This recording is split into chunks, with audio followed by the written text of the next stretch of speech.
Selamat datang kembali di Laskar Film Channel, tempatnya alur cerita film. Kali ini, saya akan menceritakan sebuah film inspiratif yang merupakan kelanjutan dari film sebelumnya, di mana sebuah bencana besar yaitu meteor yang menabrak bumi, akhirnya melenyapkan 75% dari manusia yang ada. Kejadian itu sama persis ketika zaman dinosaurus musnah, dan digantikan oleh kita yang merupakan manusia.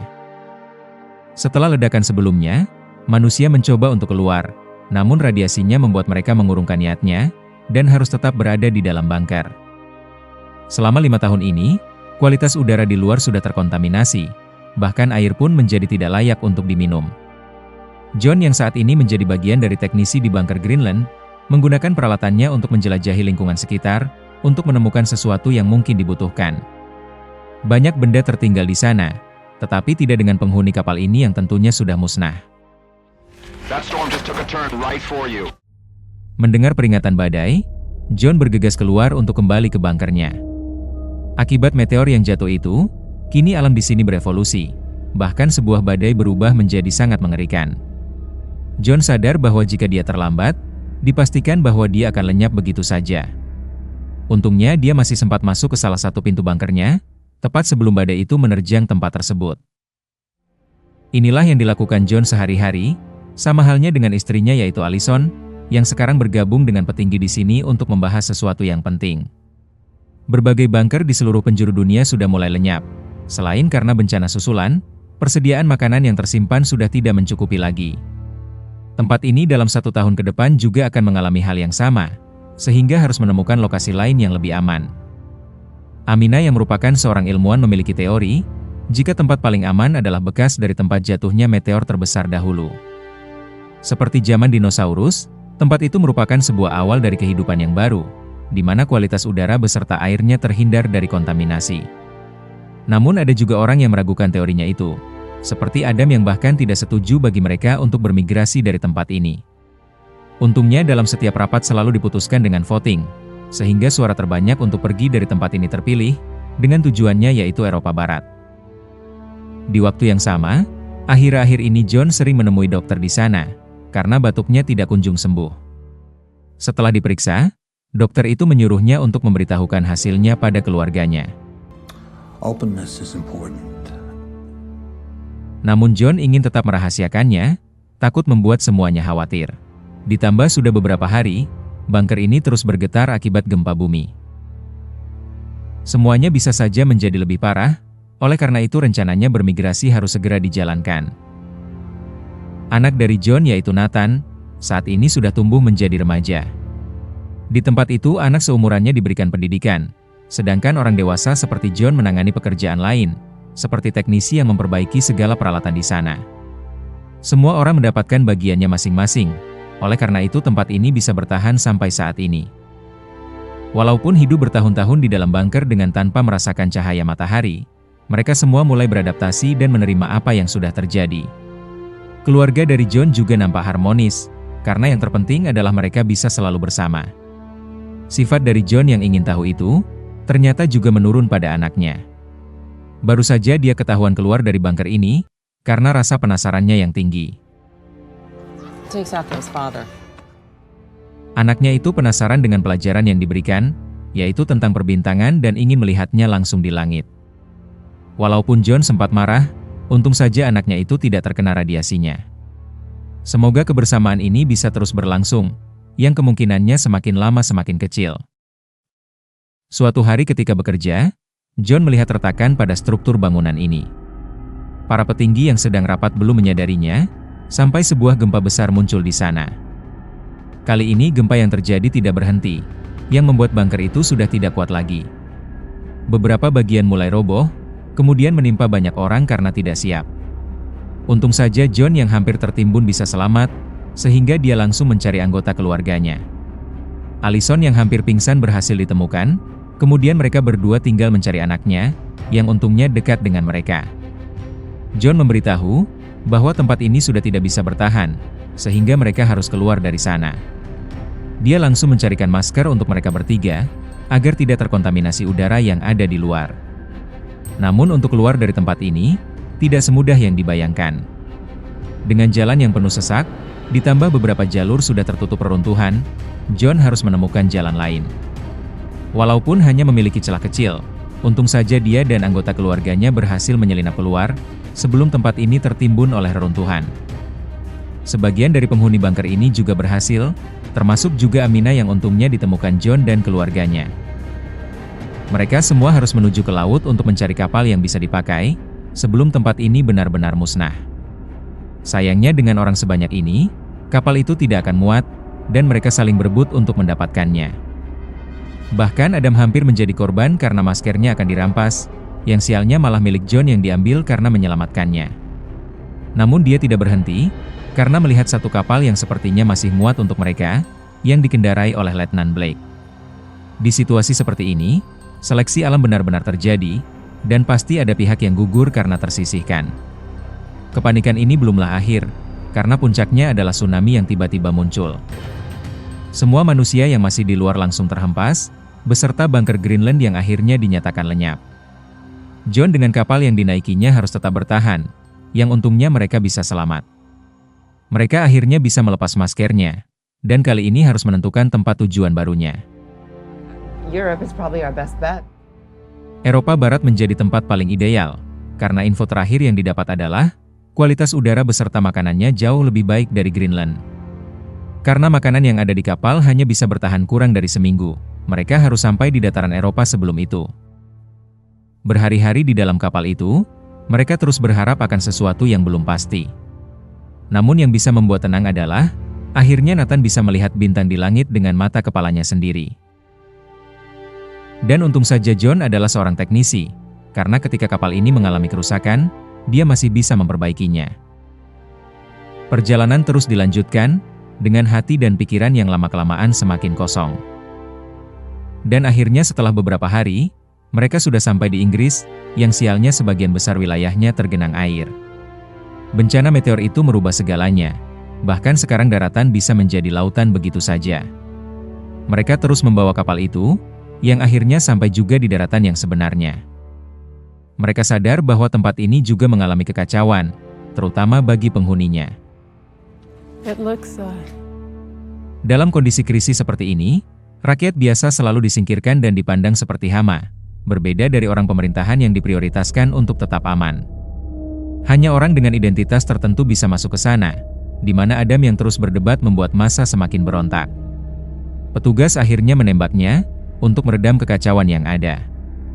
Kepanikan ini malah semakin menjadi, karena badai besar terlihat akan melewati tempat ini. John meminta Obi, pemilik mobil di depannya untuk menumpang, yang diperbolehkan karena dirinya memberikan jam tangannya. Setidaknya mereka masih bisa selamat, dan harus memikirkan rencana selanjutnya. The world is a dangerous place now. Allison teringat dengan kenalannya yang sering menghubunginya ketika masih di Greenland, yang saat ini orang itu ada di London. Ketika dalam perjalanan, John akhirnya mendengar teori dari Amina sebelumnya, yaitu tempat yang memiliki kualitas udara serta air yang bersih, ada di tempat awal mula meteor terbesar itu jatuh. Namun kemungkinannya masih belum pasti, karena belum pernah dikonfirmasi oleh satupun orang. Saat beristirahat sejenak, John terpikirkan dengan cerita tersebut, dan bisa menjadi opsi untuk tujuan selanjutnya. Sialnya baru beberapa menit bisa tenang, bencana selanjutnya datang, yang kali ini adalah serpihan meteor yang beberapa jatuh ke arahnya. Semuanya berlindung di balik pohon dan berusaha agar tidak terhempas, namun berbeda dengan Obi yang malah berlari ke arah mobil, yang akhirnya lenyap bersamanya. Ketika situasi sudah reda, mau tidak mau mereka hanya mengambil barang bawaannya, kemudian pergi dari sana. Setelah beberapa jam, akhirnya mereka sampai di tempat Mackenzie, teman dari Allison. Tempat yang dia huni ini adalah rumah panti jompo, di mana dia sendiri membuat alat untuk menyaring udara agar mereka semua bisa hidup di sana.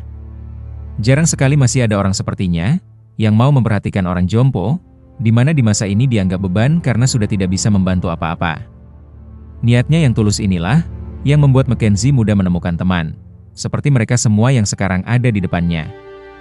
Di dalam setiap penderitaan, ada momen-momen kecil seperti ini, sebuah kebahagiaan yang menghangatkan suasana. Oleh karena itu semua harus tetap kuat, demi mengumpulkan semangat untuk menjalani hari esok. Sayangnya malam itu, Allison yang melihat batuk suaminya berdarah, akhirnya mengetahui hal yang selama ini dia rahasiakan. What do you mean?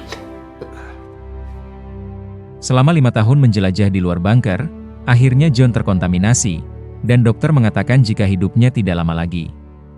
Sebelum hal itu terjadi, setidaknya dia akan mencarikannya tempat yang paling aman untuk keluarganya. Dan menurut teori dari Amina, tempat tersebut adalah bekas lokasi di mana meteor terbesar pernah jatuh. Mackenzie tidak ikut dalam perjalanannya, karena ingin tetap menjaga semua orang di tempat ini. Namun dia memberikannya mobil, agar mempercepat mereka sampai ke lokasi tujuannya. Perjalanan itu akan memakan waktu lama, bahkan sampai malam mereka masih ada di jalan. Mengira semua akan baik-baik saja, mereka tidak menyangka suatu bahaya sudah menantinya. Tiba-tiba mobil itu disergap oleh beberapa orang, bahkan Amina sampai mati tertembak. Menggunakan senjata yang diberikan Mackenzie, John berusaha melumpuhkan beberapa. Untung saja Allison juga bisa merebut senjata musuhnya, sehingga orang terakhirnya bisa mereka lenyapkan. Sungguh sangat disayangkan, salah satu teman berharga yang menemaninya sampai saat ini, akhirnya meninggal lebih dulu. Mereka semua bersedih, tetapi tetap harus terus melanjutkan perjalanannya. Walaupun teorinya belum pasti, secerca harapan itu akan mereka kejar, karena melihat dunia ini sudah semakin suram. Dari Inggris mereka harus menyeberang ke Prancis, yang seharusnya melewati sebuah selat, namun saat ini sudah kering karena perubahan alam. So good. Semua tidak akan percaya jika kejadian ini terjadi, tetapi bencana sebelumnya memang sudah merubah segalanya. Dengan mobilnya mereka menuruni tempat itu, dengan tujuan sampai ke seberang. Sayangnya hamparan pasir itu terhenti, karena terdapat palung yang memisahkan daratannya. Beberapa orang yang ada di sana, saat ini juga berusaha menyeberang, menggunakan tali yang diikatkan menjadi sebuah jembatan. Karena ini adalah pilihan satu-satunya, John dan lainnya juga harus melaluinya. Mereka harus waspada, karena selain palung ini sangat dalam, hembusan angin yang melewatinya bisa membuat keseimbangannya goyah. Jantung bahkan serasa ingin copot, yang untungnya mereka berhasil sampai di titik pertama. Selanjutnya yang akan mereka lewati berbeda, yaitu tangga yang dihubungkan sampai seberang, dan mereka harus merangkak untuk melaluinya. Sialnya baru sampai di pertengahan, angin yang kencang membuat bebatuan mulai berjatuhan, bahkan jembatan tali di belakangnya putus begitu saja. Hal itu membuat mereka yang ada di sana panik, karena tidak lama lagi tangga ini juga akan ikut terjatuh. John dan keluarganya masih bertahan, tetapi mereka harus cepat menuju ke seberang, sebelum hal buruk menimpanya. Untung saja mereka sampai tepat waktu, dan menjadi satu-satunya kelompok yang berhasil melewatinya. Selanjutnya mereka terus berjalan, karena hanya ini yang bisa dilakukan. Di tempat itu mereka melihat salah satu bekas tempat jatuhnya meteor, tetapi kondisinya sangat gersang. Mereka hanya berharap, semoga saja tempat yang mereka tuju tidak seperti ini. Tiba-tiba seseorang datang dengan senjata, dan menanyakan tujuan mereka datang ke sini. What are you doing here? Ternyata orang yang bernama Dennis itu bukan orang jahat. Bahkan setelah mengetahui keluarga ini lama tidak makan, dia mengundangnya untuk pergi ke rumahnya. Saat ini dia dan keluarganya hidup di gedung pos pengiriman, dan merakit solar panel untuk dijadikan listrik, agar bisa ditinggali. Akibat bencana sebelumnya, istrinya kini menjadi cacat dan tidak bisa berbicara. Beruntung anaknya yang bernama Camilla baik-baik saja, bahkan membantu merawat ibunya sampai sekarang.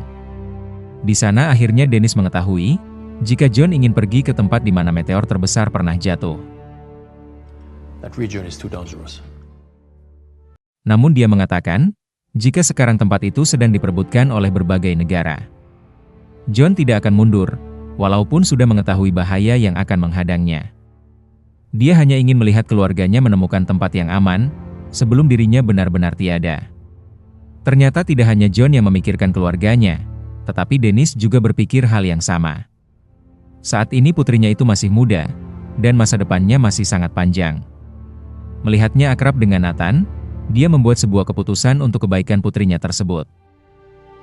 Paginya Dennis bisa memberikan rincian peta dan konflik peperangan yang ada, karena dahulu dirinya adalah salah satu bagian dari tentaranya. Dia juga sudah menandai jalur yang harus dilewati John, dan menemui mantan komandannya yang bernama June agar diizinkan melintas. Semua informasi ini Dennis berikan, dengan syarat agar putrinya diperbolehkan ikut bersamanya. T'es qu'un dodo.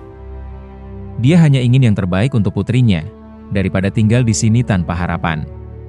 Allison yang mendengar itu langsung menerimanya, karena selain tidak tega, hanya ini yang bisa dia lakukan untuk membalas kebaikan dari Dennis. Sebuah perpisahan memang berat, tetapi Camilla harus melangkah maju, di mana sekarang dia bisa menentukan masa depannya sendiri. Berkat peta dari Dennis, perjalanan mereka semakin dimudahkan. Tetapi kondisi mental dari mereka semua tampak lelah, sehingga Allison memutuskan untuk berhenti sejenak. Sekarang mereka semua memiliki kesempatan untuk menyegarkan pikiran, dengan saling berbincang. Canda tawa kemudian terlontar, sehingga senyuman mulai muncul dari wajah mereka semua. Momen seperti ini sangat jarang dilakukan, karena selain tidak ada waktu, mereka harus terus waspada dengan lingkungan sekitar. Tiba-tiba datang sebuah truk yang mengangkut tentara, di mana pemimpinnya yang bernama Mayor Green langsung menginterogasinya. On laisse pas passer les civils par ici.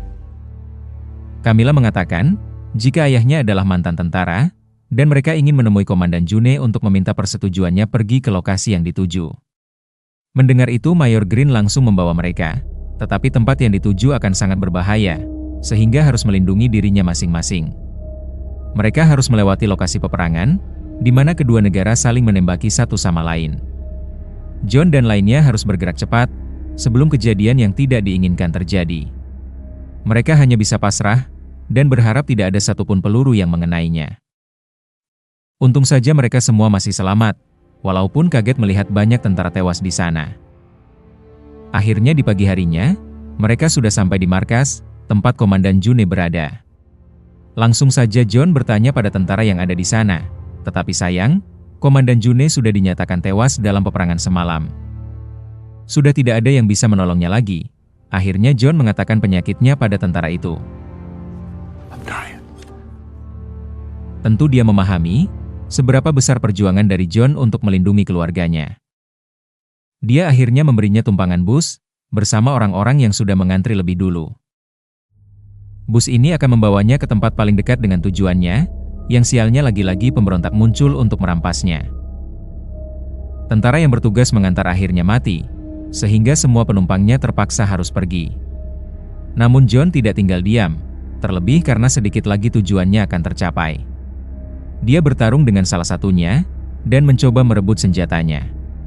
Kelengahan itu dimanfaatkan penumpang lain, untuk melawan semua pemberontak yang ada di luar. Akhirnya John berhasil menang, tetapi sayang dirinya ikut tertembak. Namun dia tidak ingin berhenti di tempat ini, dan meminta mereka untuk terus melanjutkan perjalanannya.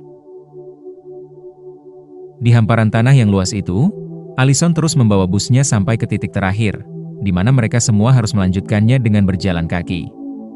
John juga tidak akan menyerah, karena dia ingin melihat dengan mata kepalanya sendiri, tempat yang dia pertaruhkan selama ini.